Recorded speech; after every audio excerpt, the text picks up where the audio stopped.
Salam. Wahabisme, faham Wahabi, walaupun di pusatnya sudah dilarang, yakni di kerajaan Saudi Arabia oleh Muhammad bin Salman, sudah dilarang paham ini, sehingga praktis sumber pendanaan dari Wahabisme dari kerajaan Saudi sudah terputus. Tapi karena ideologi ini selama 200 tahun sudah menyebar ke berbagai tempat, baik di Timur Tengah maupun di Asia atau Afrika, maka sampahnya ini sudah melebar kemana-mana. Di Indonesia saja, di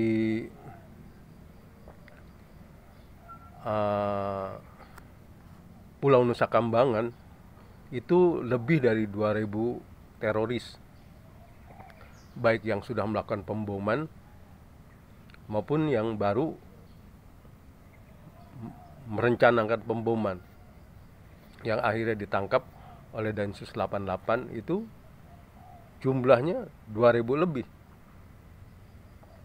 Artinya sampahnya ini masih banyak sekali di Indonesia, baik yang eksis di masyarakat, mereka bikin pesantren, bikin pusat-pusat kajian, maupun yang aktif melalui medsos, pusat-pusat Wahabi yang aktif melalui medsos. Maka itulah kita harusnya tidak mengurangi kewaspadaan kita, walaupun Wahabisme sudah dilarang di kerajaan Saudi, tapi karena sampahnya ini masih menyebar ke seluruh dunia, termasuk ke negeri kita, kita harus memberikan edukasi, penerangan kepada masyarakat betapa bahayanya Wahabisme. Memang Wahabisme ini seperti virus, mereka itu bertingkat, artinya stadiumnya. Kalau stadium awal ini ya dari ucapan itu keluar tuh kata-kata kafir lu, musyrik lu, bid'ah lu, sesat lu. Ini seperti itu. Ya, artinya mengkafir-kafirkan orang, memusyrik-musyrikan orang, maka disebut kaum takfiri. Nah, nanti naik ke stadium 2. Mereka biasanya udah mulai itu berkelompok, dan ada yang makin membesar. Dia bikin ya grup, kelompok, front ini, front itu, jamaah ini, jamaah itu, suka nyerang yang lain yang tidak sama dengan mereka. Kemudian yang ketiga, stadium selanjutnya, nah mereka udah mulai nih melakukan serangan secara sporadis. Ya, ada bom tamrin, ada bom panci, melakukan serangan-serangan brutal pada orang-orang yang tidak dianggap sama. Ya, mereka kadang membom gereja, membom ya tempat aparat, karena aparat polisi maupun TNI dianggap ya setan menurut mereka. Ya, dianggap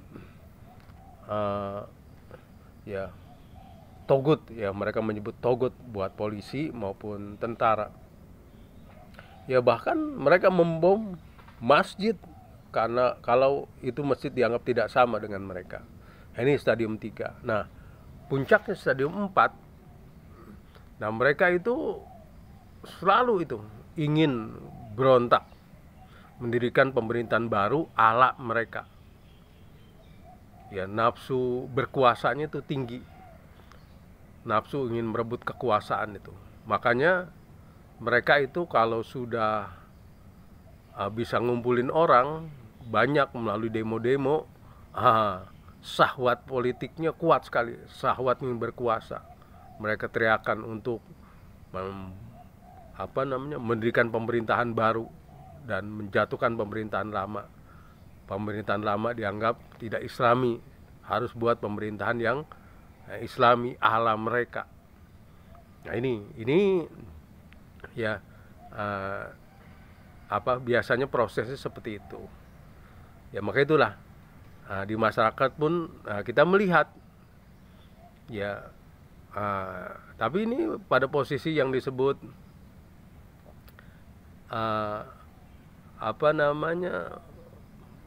anasir yang tidur lah. Artinya awalnya mereka ya tadi sekedar dakwah lah, maka ada istilah Wahabi atau Salafi dakwah. Ya mereka mengikuti ya contoh yang ada di Saudi Arabia. Ya mereka nggak ngomong politik gitu, yang sebut Salafi dakwah atau Wahabi dakwah. Mereka berdakwah aja. Bagaimana sholat yang benar, ya bagaimana semua harus sesuai dengan Quran, Sunnah.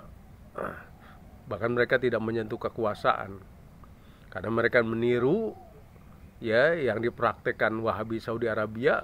Terhadap kekuasaan mereka tuh tidak berani nyentuh. Bahkan ada kata-kata gitu, tidak boleh itu menghina penguasa, caci maki kekuasa.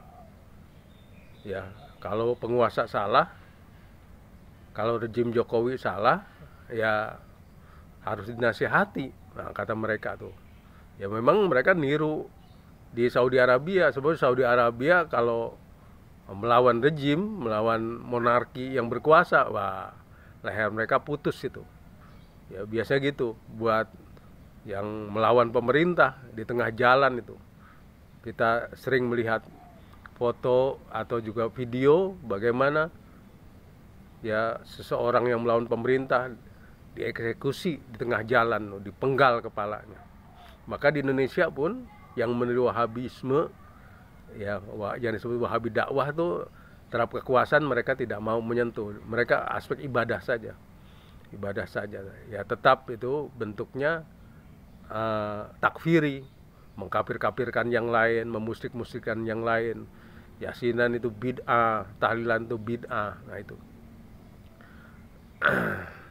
Terus yang kedua, ini nanti mereka ini bersentuhan ini. Wahabisme ini bersentuhan dengan kelompok gerakan Islam yang disebut Hizbut Tahrir. Bersentuhan dengan Ikhwanul Muslimin, ya Mesir.